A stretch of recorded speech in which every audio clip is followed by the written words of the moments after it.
ప్రముఖ సినీ నటుడు వైసీపీ నేత పోసాని కృష్ణమురళిని ఇటీవలే పోలీసులు హైదరాబాద్లోని తన నివాసంలో అరెస్ట్ చేసి రైల్వే కోడూరు కోర్టులో హాజరుపరచగా ఆయనకు రిమాండ్ విధించిన సంగతి తెలిసిందే. ఆ తర్వాత ఆయనకు అనేక ప్రాంతాల నుంచి ముఖ్యమంత్రి చంద్రబాబు నాయుడు, ఉప ముఖ్యమంత్రి పవన్ కళ్యాణ్లపై అనుచిత వ్యాఖ్యలు చేసినందుకు గాను కేసులు నమోదవడంతో పోలీసులు ఆయన్ని రిమాండ్లోకి తీసుకున్నారు. కాగా పోసాని కృష్ణమురళిని కడప మొబైల్ కోర్టులో బెయిల్ పిటిషన్ దాఖలు చేయగా కోర్టు మంజూరు చేసింది. అంతేకాకుండా పోలీసులు 2 రోజుల పాటు కస్టడీ విచారణని కోర్టుని కోరుతూ పిటిషన్ వేయగా కోర్టు అందుకు అంగీకరించలేదు.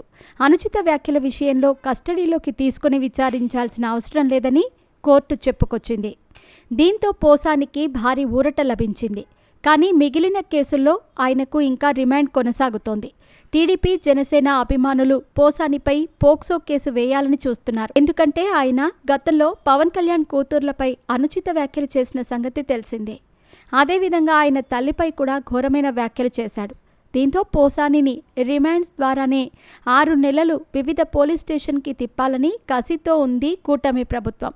కానీ అనుచిత వ్యాఖ్యలపై ఎక్కువ రోజులు జైల్లో ఉండటం అసాధ్యం. కాబట్టి పోసాని ఈ నెలలోనే విడుదలై బయటకి వచ్చే అవకాశాలున్నాయని వైసీపీ శ్రేణులు భావిస్తున్నారు. పోసాని తరపున న్యాయవాది కూడా చాలా బలంగా పోరాడుతున్నాడు. చూడాలి మరి పోసాని పరిస్థితి రాబోయే రోజుల్లో ఎలా ఉండబోతోంది అనేది. పోసానిని అరెస్ట్ చేసే సమయంలో ఆయన అస్వస్థతతో ఉన్నాడు. అలాంటి సమయంలో కూడా అతన్ని అంతలా బాధ పెట్టడం సరికాదని సోషల్ మీడియాలో వైసీపీ అభిమానులు అంటున్నారు.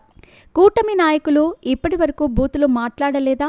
స్వయంగా ఆంధ్రప్రదేశ్ ఉప ముఖ్యమంత్రి పవన్ కళ్యాణ్ గతంలో చెప్పులు చూపిస్తూ వైసీపీ నాయకులను దూషించలేదా? ముఖ్యమంత్రి హోదాలో ఉన్న జగన్ని అనరాని మాటలు అనలేదా? వాలంటీర్స్పై లేనిపోని నిందలు వేయలేదా? లోకేష్, చంద్రబాబు వంటి వారు కూడా ఎన్నో అనుచిత వ్యాఖ్యలు చేశారు. వీళ్లపై కూడా కేసులు వేయొచ్చు కదా? అధికార పక్షానికి ఒక రూల్, ప్రతిపక్షానికి మరో రూలా? ఇదెక్కడి న్యాయం అంటూ సోషల్ మీడియాలో వైసీపీ శ్రేణులు ప్రశ్నిస్తున్నారు.